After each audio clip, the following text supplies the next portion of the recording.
red gums and gingivitis. Gingivitis is a big word out there in the public. You know, we have Crest and Colgate. Anti-gingivitis helps gingivitis. What's gingivitis? Well, gingivitis is an inflammation or swelling of the gums, and this is what you see classically. So what we see here is, if we follow the ring or the edge of the tooth of the gum here, that we can see actually the color is quite pink. Actually, not even quite pink; it's quite red.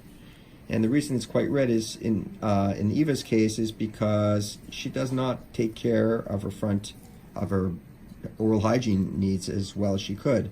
And what happens is, when there's plaque on the teeth, we get gingivitis. So we can see the red gums here, and even when I touch a little bit, might even get a little spot bleed.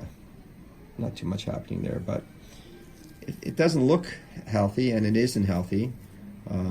If she leaves it long enough, meaning for years and years, the gingivitis will turn into what's called periodontitis, which is a loss of bone around the tooth. So here we have the tooth, and the tooth is in the bone, and if this gets worse enough, it's going to turn into what's called periodontitis, which is inflammation or loss of bone tissue around the teeth.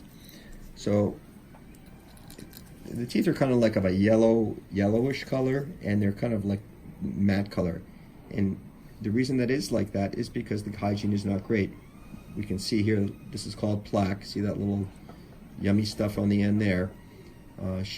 You know, the easiest area to brush, she's doing not really a good job, so we're going to instruct her today on how to do a better job.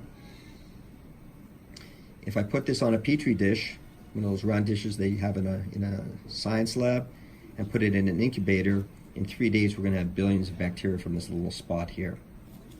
Look at at the bottom, you can see actually the gum tissue on the bottom is not as bad. See, it's a little pinker, the tissue's a little flatter. There's still a little bit of bulbousness here, meaning roundness here at the tips.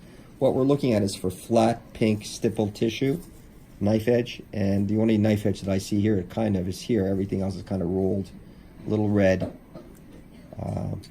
Not good, not good. Also, the bacteria here harbor sulfur molecules that can actually cause bad breath too. So that's why we want to get rid of it. So how do you get rid of this? It's just brush, do a better job, and that's it.